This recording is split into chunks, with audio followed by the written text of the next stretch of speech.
মায়ঙৰ ইকৰা এক্সেলেন্স একাডেমীৰ বিশ্ব বিজ্ঞান দিৱস পালন কণ ছাত্ৰ ছাত্ৰীয়ে প্ৰদৰ্শন কৰে বিজ্ঞানৰ বিভিন্ন কাৰুকাৰ্য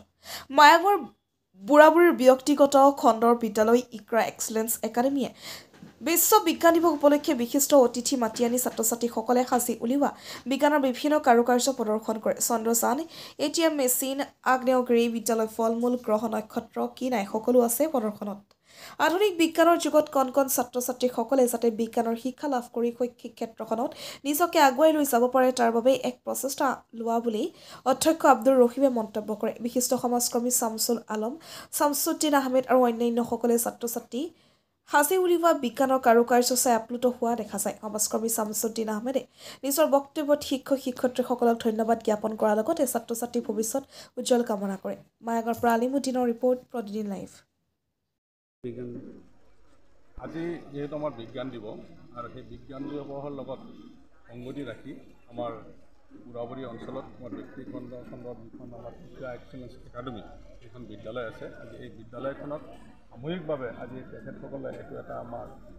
বিজ্ঞান দিৱস তেওঁলোকে অনুষ্ঠিত কৰিছে আৰু সেই বিজ্ঞান দিৱসত আমাৰ এই স্কুলেৰে আমাৰ কণমানি ছাত্ৰ ছাত্ৰীসকলে তেওঁলোকৰ বিভিন্ন ধৰণৰ বিজ্ঞান প্ৰযুক্তিৰে মানে কিছুমান সা সঁজুলি তেওঁলোকে ইয়াত নিজৰ আইডিয়াত তেওঁলোকে প্ৰস্তুত কৰিছে আৰু ইতিমধ্যে তেওঁলোকে আমাক সেই যি সা সঁজুলি আছে তাৰ জৰিয়তে আমি কেনেকুৱা ধৰণৰ লাভৱান বা সেই সামগ্ৰীখিনি আমাৰ কিহত কেনেকুৱা ধৰণৰ প্ৰয়োজন আছে এই কথাখিনি তেওঁলোকে আমাক সুন্দৰকৈ আজি আমাক তেওঁলোকে বুজাই দিবলৈ সমৰ্থ হৈছে সঁচাকৈ আমি আনন্দিত হৈছোঁ যে আজি এই সৰু সৰু ল'ৰা ছোৱালীক তেওঁলোকৰ যে ইমান ধুনীয়া এটা আইডিয়া যে আমি অনাগত দিনত আমি কেনেকুৱা এটা পৰিৱেশ সৃষ্টি কৰিব লাগিব তেওঁলোকৰ এটা আইডিয়া আহিছে সেই আইডিয়াখনক তেওঁলোকে আমি শলাগ লৈছোঁ ধন্যবাদ জনাইছোঁ আৰু লগতে আমি ধন্যবাদ জনাইছোঁ আমাৰ এই স্কুলত যোনটো আমাৰ মেনেজমেণ্ট আছে মেনেজমেণ্ট কমিটিক আমি ধন্যবাদ জনাইছোঁ তেওঁলোকৰ মেনেজমেণ্ট যথেষ্ট উন্নত গতিকে তেখেতসকলক অনাগত দিনত যাতে আৰু যেনেকুৱা তেওঁলোকে সেৱা আগবঢ়াই গৈছে তাতকৈ আৰু যাতে আৰু সুন্দৰ যাতে হয় সেইটো আমি আল্লাহৰ ওচৰত দোৱা কৰিছোঁ লগতে আমাৰ যিসকল শিক্ষক শিক্ষয়িত্ৰীসকল আছে তেওঁলোকে মিনিমাম এটা পাৰিতোষিক পাই আমাৰ এই পিছপৰা এলেকাৰ ছাত্ৰ ছাত্ৰীসকলক তেওঁলোকে যি উন্নতমানৰ শিক্ষা তেওঁলোকে আগবঢ়াইছে তাৰ কাৰণে তেখেতসকলক আমি ধন্যবাদ জনাইছোঁ শুভেচ্ছা জনাইছোঁ আশা ৰাখিম অনাগত দিনত তেখেতসকলে আমাৰ এই স্কুলখনৰ আমাৰ যিসকল ছাত্ৰ ছাত্ৰীসকলক মূল্যবোধৰ শিক্ষা তেওঁলোকে আগবঢ়াব আৰু তাৰ জৰিয়তে আমাৰ অঞ্চলৰ এটা গৌৰৱ আমি তেওঁলোকে অৰ্জন কৰিবলৈ সক্ষম হ'ম এইখন বিদ্যালয়ে যোৱা বছৰ আপোনাৰ ডাইস্কুট নাম্বাৰটো পাইছে আৰু বৰ্তমান অসমীয়া মাধ্যম চলি আছে আৰু এইটো আপোনাৰ শুনা পাইছোঁ আমি ইংলিছ মিডিয়াম হ'ব বুলি এইটো বিষয়ে কি ক'ব হয় কথাটো হৈছে কি যেতিয়া আমাৰ প্ৰথম এই অঞ্চলত 2014 চনত আমাৰ তাৰ আগত কোনো ব্যক্তিগত খণ্ডত স্কুল নাছিলে প্ৰথম আমাৰ এই অঞ্চলৰ কিছুমান ব্যক্তিয়ে লগ লাগি আলোচনা কৰি প্ৰথম এখন স্কুল অনুষ্ঠিত হৈছিল লগে লগে আমাৰ 3খন স্কুল এই অঞ্চলত হ'ল আৰু 3খন স্কুলে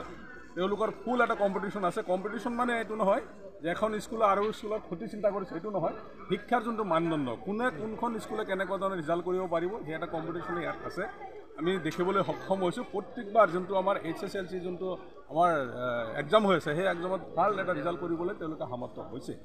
গতিকে আমাৰ এটা কমি আছিলে আমাৰ ইংলিছ মিডিয়ামৰ এখন স্কুল ইয়াত নাছিলে বাকী যি 3টা স্কুল আছে গোটেইকেইটা আছে আমাৰ অসমীয়া মিডিয়াম আছামিজ মিডিয়াম গতিকে এই পোনপ্ৰথমবাৰৰ বাবে তেখেতসকলে যোনটো আমাৰ ইংলিছ মিডিয়ামৰ তেওঁলোকে স্কুল এখন ইয়াত প্ৰতিষ্ঠা কৰিব বিচাৰিছে গতিকে তেখেতসকলকো আমি আন্তৰিক ধন্যবাদ শুভেচ্ছা জনাইছোঁ আমি আশা কৰিম যে এই স্কুলখন সুন্দৰভাৱে এই অঞ্চলৰ ৰাইজৰ যথেষ্ট সঁহাৰি আছে আমাৰ অভিভাৱকসকল যথেষ্ট সচেতন আৰু মেনেজমেণ্টো যথেষ্ট সচেতন গতিকে মেনেজমেণ্ট আৰু আমাৰ শিক্ষক শিক্ষয়িত্ৰী লগতে অভিভাৱকসকল সকলোৱে মিলি এই স্কুল এখন ধুনীয়াকৈ চলিব বুলি আমাৰ দৃঢ় বিশ্বাস